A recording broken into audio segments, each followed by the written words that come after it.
You asked me the question earlier, how do you recognize the signs of things turning bad? The problem is that you don't want to be in that situation. You don't want to wait until the signs are so obvious, because then it is too late. We want to have the resources to respond deliberately to what's happening and respond creatively to it. And for that, you need to have your basic life fabric intact. And that is what this village provides. If you look at what stays over thousands and thousands of years, it's small villages. Villages are our most resilient settlement form. That is really the most constructive thing that you can put your energy to. Here, this is something we know works. Living sustainably in a comprehensive way is just too much to do alone. You need to do it with other people. Not on this scale. I didn't think I could ever have an opportunity like this. It's almost a dream job. We can produce everything that the village needs off the farm. We're looking at keeping alive some of the heritage varieties, the better tasting, the better keeping, the better looking vegetables that are not so readily available on the supermarket shelves. We're looking at saving the seed from some of those so that we have a seed bank so that we can grow those vegetables on in the future. So this is part of the village reforestation project. We're replanting pine trees with lots of natives for construction, for tool handles, and for firewood.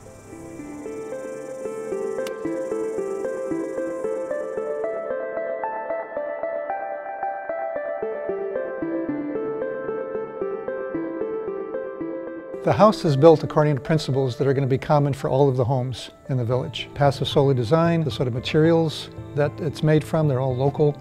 I mean, some of the blocks we made ourselves. We're generating our own energy, providing our own water, and with the composting toilet, looking after our own waste and actually using it in our orchard.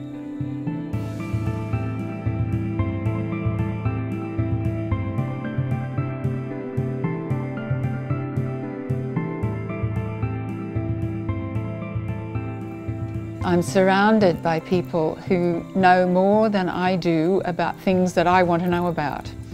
So I spend my days learning, actually, continually, which is pretty satisfying.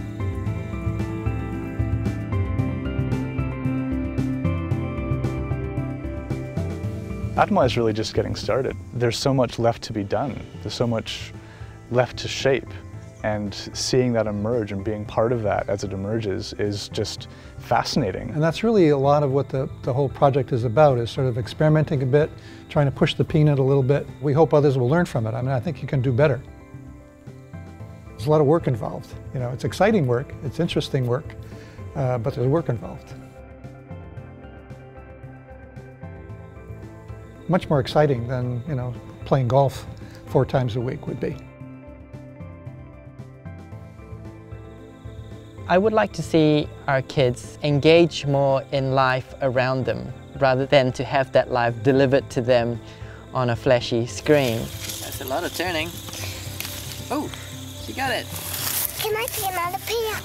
Am I doing it right? You are doing it right, yes. Until it comes off? Yes.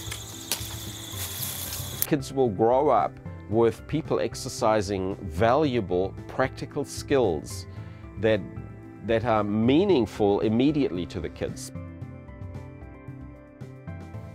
Every time we plant something here, every time we do something with the stock here, there's that real sense of producing something really good and knowing that the people that are going to eat it are people that you know. There's a connection. I think people in a suburban environment almost expect not to be too friendly with your neighbour, but to perhaps say the odd hello. I never understood why. We thought we might be coming to a rural outset, and where being isolated could be an issue. We were very happy to find a lot of warmth and friendship instead. It's really essential to reconnect with what the earth has to offer, because it really can provide a lot. It really does provide everything. It's an emotional thing, it's a physical thing, it's a spiritual thing. You live in the landscape that supports you. There is no way you can't love it. There is no way you can't appreciate it, because it feeds you every day.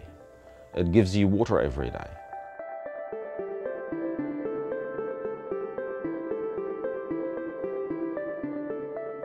What I'm doing definitely feels more meaningful now than what I was doing in my previous career. Yeah. And that feels great, that feels exciting. It feels like what I'm doing actually matters a lot more. Even though I was, creatively fulfilled in a way, this feels much more meaningful and kind of spiritually fulfilling. Atamai struck a very resonant chord with us. I was ecstatic when my boss said that he didn't really mind where in the world that I was working, as long as I had an internet connection and could communicate back with the base. We had the kids' grandparents, my mum and dad and Katie's mum and dad in Christchurch. They were very much part of our lives, and it was very difficult for us to tell them that we wanted to move away. We had to be quite brave in that decision, to make the decision knowing that it was right for us to do it. And that was a difficult thing to do.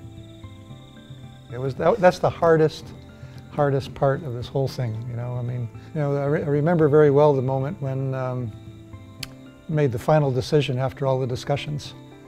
And it was a very, very emotional time because we realized we were going to be leaving an awful lot that we really loved. And, thought that it would have been part of our lives for the rest of our lives. But ultimately, we just felt it was more important to provide a sustainable settlement for the future.